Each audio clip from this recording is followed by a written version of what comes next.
कर्म की धारा सदा बहती रहती है।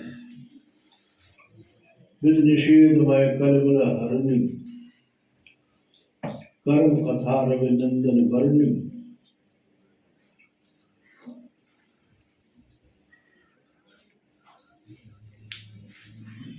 मैया यशोदा यमुना पूजन के लिए गोपियों के साथ जाती है।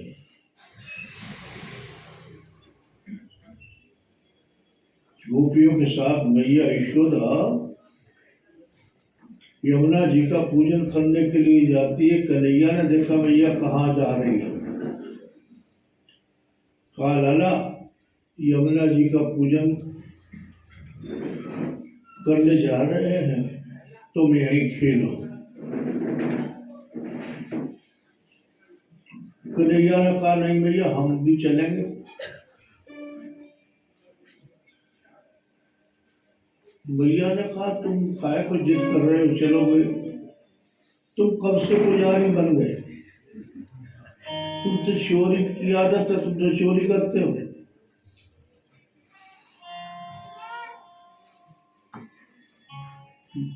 कन्हैया ने माना कहा भैया कभी कभी बुरा आदमी भी अच्छे काम करने लग जाता है, हमें भी साथ ले चलो। कहा चलो चलो ले चलो। भैया ले आई, पूजन किया यमुना जी का,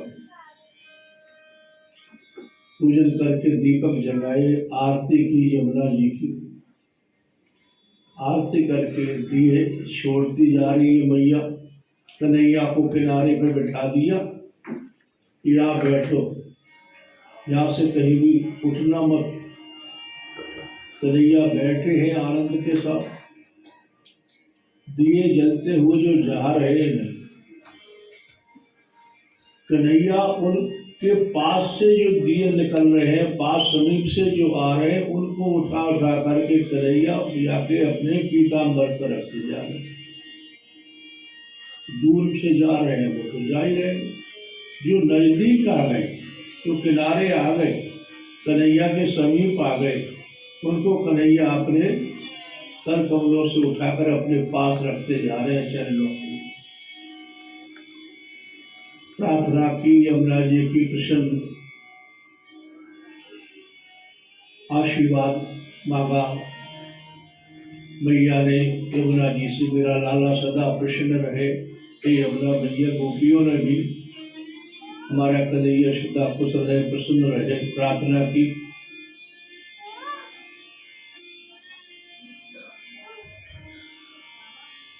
और बहते हुए दीपकों को देखे कन्हैया, कभी मैया को देखे, मैया की ओर देखे, कभी बहते हुए दीपकों को देखे।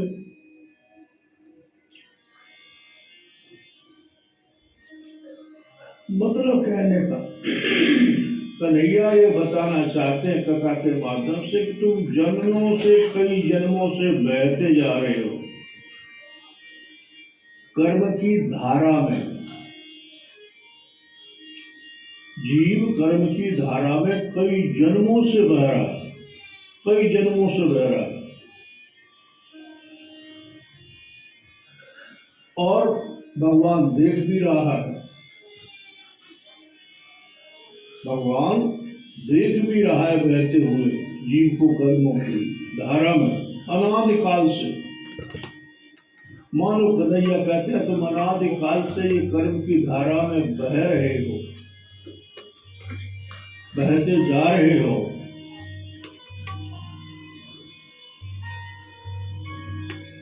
और ये यमुना जी कर्म की ही धारा है, मुझे निषेधमय कलबल हरणी। तो मतलब कहने का जीव जो कर्म करता है, जो भी कर्म करता है उसका फल अवश्य मिलता है, चाहे कोई भी हो। कर्म करने के बाद चाहे कि फल ना मिले, ऐसा कभी हुआ नहीं है, हो भी नहीं सकता। साधारणतः पर अपन कहें कि अग्नि जल रही हो, उसमें कोई उंगली डाले और सोचे कहे कि जले नहीं मेरी उंगली, ऐसा कभी हुआ है? हो सकता नहीं। कर्म का फल लौट करके उसी को मिलता है, करने वाले। विद्यार्थी थे, दो मित्र थे, गरीब था, एक नगर के कोई प्रमुखिया का बेटा था। पढ़ने जाते थे कुछ दूरी पर गांव से। तो गरीबी का बेटा तो पढ़ाई लिखाई अपने अच्छी तरह से करता बेचारा। धनवान के तो धनवान के होते नहीं, आजकल तो समझते नहीं आप। पर तो धनवान के भी जाते हैं यदि मन से ठान ले तो। आजकल तो समझदार हो गए हैं, सभी के पढ़ाई का बड़ा महत्व है। इसलिए पहले समय में तो वो जो पढ़ाई में परीक्षा दोनों ने दी तो वो गरीब का जो बालक था वो बहुत अच्छे फर्स्ट नंबरों से पास हुआ, और जो धनवान का लड़का था वो थर्ड क्लास से पास हुआ। दोनों मित्र अपने घर आते जाते थे। धनवान का बेटा प्रेमी था बहुत, उसको गरीब को दया आती थी, घर ले आता, भोजन वगैरह खिला देता, कोई अपने सामग्री आवश्यकता पड़ती पुस्तक आदि दे देता। अब उसके पिता को जब देखा कि ये फर्स्ट क्लास, गरीब का लड़का फर्स्ट क्लास आया, मेरा थर्ड क्लास आया, उसको जलन होने लगी। जलन ने इतना दूर पकड़ा मेरे पहली बात तो ये गरीब का बेटा और मेरा इतना धनवान के बेटे का मित्र, और उसने मेरे बेटे का आगे बहुत बड़ा नंबर पाया, फर्स्ट क्लास से पास हुआ। उसको ईर्ष्या होने लगी, बहुत ईर्ष्या होने लगी। इसका साथ, अब वो अपने बच्चे को कहे इसका तू साथ छोड़, ये तेरा भी इसका क्या साथ, ये बेचारा वैसा ही, और तू कहाँ इस धनवान बाप का बेटा, इसके साथ मत रहा कर। तो कहे नहीं पिताजी, मेरा तो मित्र है, परम मित्र है। अब साथ छुटाने के लिए वो प्रयास तो बहुत किया, लेकिन साथ वो बच्चा छोड़े नहीं। उसको अंदर ये बैठ गया कि मेरे बेटे का एक तरह से अपमान हो गया कि गरीब का लड़का तो इतने फर्स्ट क्लास से पास हुआ, और ये ऐसा। उसने पाप मन में आया बहुत जबरदस्त। किसी जल्लाद को, गुंडे को बुलाकर कहा कि ऐसे से ये आते हैं घर से, फटे चिकने कपड़े पहनता है, पुराना उसका बसता है, उसको तो ये पैसे लो, उसको समाप्त कर दो। यहाँ तक ईशा जो कहाँ तक पकड़ गई, ईशा ने कहाँ तक पहुंचा दिया। जरा सी बात थी, कोई बात थोड़ी, यार कम नंबर से पास हुआ या ज्यादा से पास हुआ, उसने अच्छी पढ़ाई की तो ज्यादा नंबर से पास हुआ, तुम्हारे ने ठीक से नहीं पढ़ाई की तो कम पास तो हो गया। लेकिन नहीं, वो ईर्ष्या क्या से क्या करवा देती है, कहां से कहां पहुंचा देती है उसकी बुद्धि को। अब उधर से दोनों आ रहे थे, बता दिया, वो तो मैले कुचले खराब फटे पुराने जूते, फटा बस्ता, अरे नहीं दिखेगा मेरा बेटा, टिप टॉप में होगा। और उस गरीब के बच्चे ने अपने मित्र को कहा, भैया आज सायंकाल को मेरे माता पिता है तो गरीब, लेकिन मेरा जन्मदिन मनाएंगे, आप अवश्य आना मेरे। किसने कहा? गरीब के बच्चे ने, भैया तुम मेरे घर जरूर आना, मेरा जन्मदिन जैसे भी बने, साधारण तौर पर मनाया जाएगा, जैसे भी माता पिता की इच्छा होगी मनाएंगे, आप जरूर आना। उसने कहा भैया मैं आऊँगा तो ठीक है मेरे पिताजी आने देंगे या नहीं आने देंगे, लेकिन तेरा आज जन्मदिन और तेरे ये फटे कपड़े, फटे जूते, दिन में तेरा जन्मदिन कैसे मनाएगा? तो बोले क्या करें, ये हमारे पास कुछ है नहीं, तेरे माता पिता तो नए कपड़े ला सके ऐसा कुछ। तो बोले ऐसा कर, तुझे तो मेरा है, मेरे कपड़े तू पहन ले, आज तो मेरे कपड़े पहन ले, मेरे जूते पहन ले, और इनमें बढ़िया नए कपड़ों में जन्मदिन मनाना।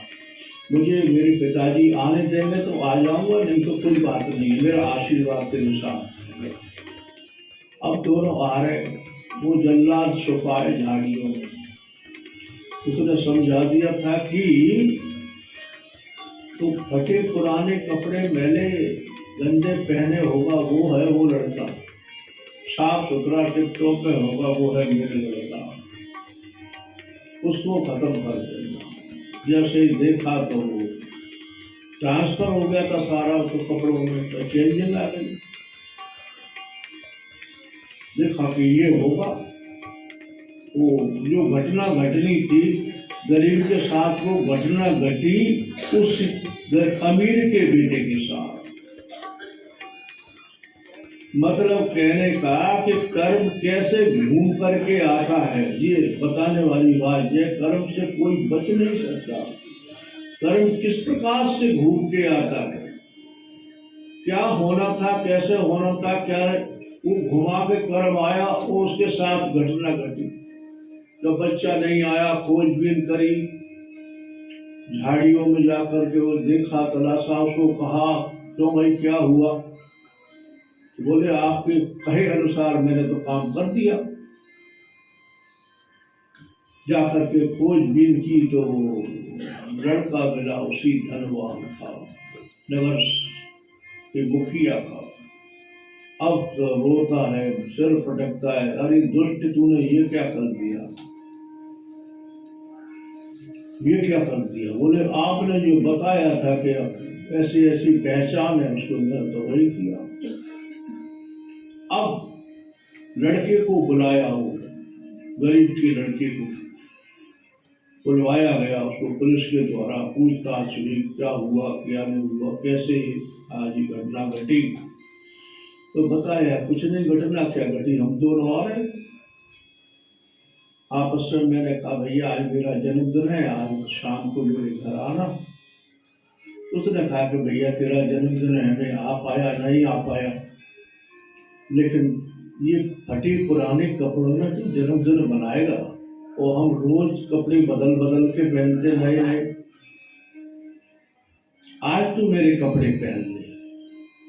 मुझे तुम्हारे लड़के ने वो कपड़े पहना दिए, जूते पहना दिए, अपना बस्ता दे दिया। अब वो पता चल गया कि ये तो सारा काम मैंने ही जो बताया था, वही का वही, क्या से क्या हुआ, ट्रांसफर कैसे हो गया, ये तो ईश्वर लीला जाने। मतलब कहने का है कि कर्म के चक्कर से कोई बच सकता नहीं, और जो कर्म करेगा फल उसी को मिलेगा, दूसरे को भी नहीं मिल सकता।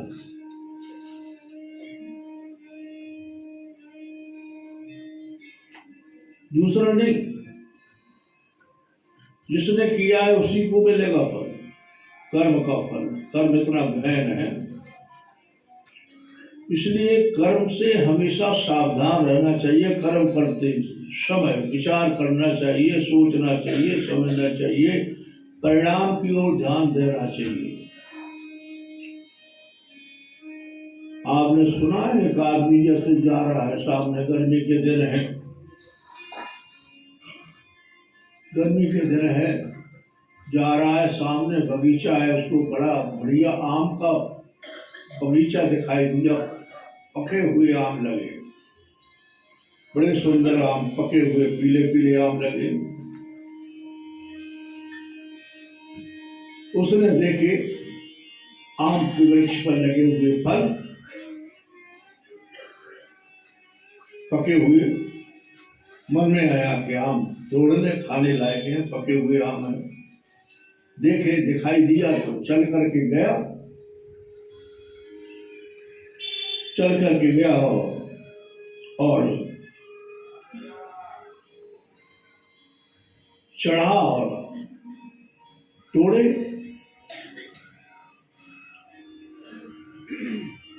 आम पके हुए तोड़ लिए, तोड़ करके आराम से बैठ करके बोले अब आम खाओ।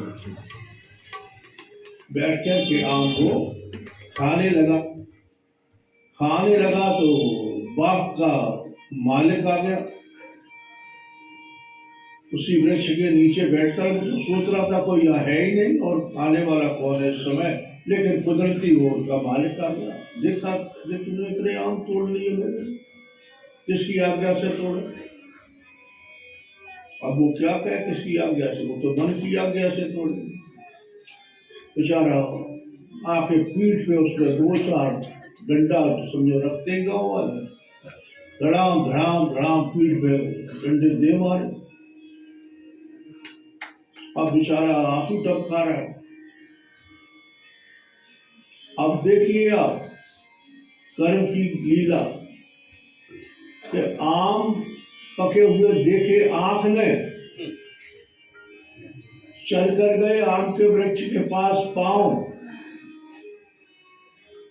वृक्ष पे चढ़ करके आम तोड़े, हाथ से तोड़े ना, और चखे खाए, जिह्वा से स्वाद लिया, जीभ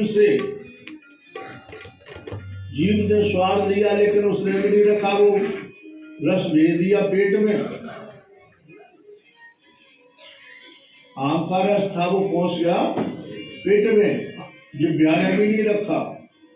अब वो पिटी पीठ, इसने कुछ भी नहीं किया, पीठ का कोई दोष नहीं। देखे आंख ने, चल कर गए पांव, तोड़े हाथ ने, चखे जीभ ने, खाए जीभ ने, लेकिन जीभ ने भी पेट में डाल दिया और डंडा पड़े पीठ में।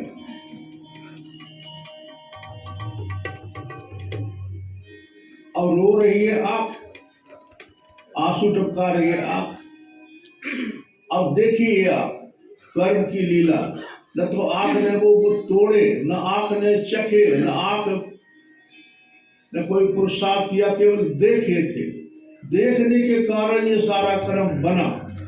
भले ही गए पांव, तोड़े हाथ ने, चखे जीभ ने, गए पेट में आम का रस, आम का गूदा, और पिटी पीठ। लेकिन भले पीठ पिटी, लेकिन रो कौन रहा है? आंसू कौन बह रहा? आंख बहा रही है आंसू, क्योंकि आंख न देखती होती, आंख न बताती कि आम लगे मीठे मीठे, चलो देख लो, तो वो जाता ही नहीं, जाता नहीं तो पिटता नहीं तो आंसू बहाना नहीं पड़ता। मतलब जो का कर्म कैसे ढूंढ लेता है अपने कर्म करता को, बहुत बड़ा ही कर्म का गहन चक्कर है। कर्म से सदा सावधान रहना चाहिए। कर्म करते समय तो हम भूल जाते हैं, दुनिया के बहाव में बह जाते हैं, अरे क्या ये कर रहा है तो हम भी चल पड़े।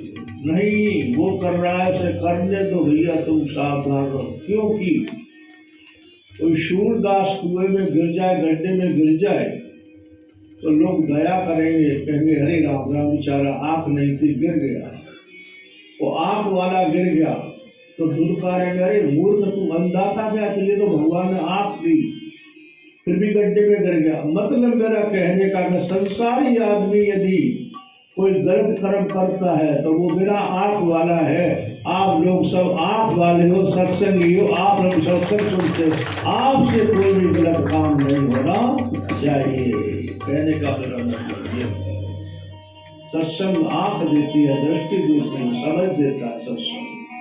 इसलिए हमको, क्योंकि संसारी आदमी से तो कुछ नहीं, सत्संगी, हरे राम राम, ये सत्संगी, रोज सत्संग में जाने वाले व्यक्ति, और इसके द्वारा ये काम, इतना गलत काम किया था,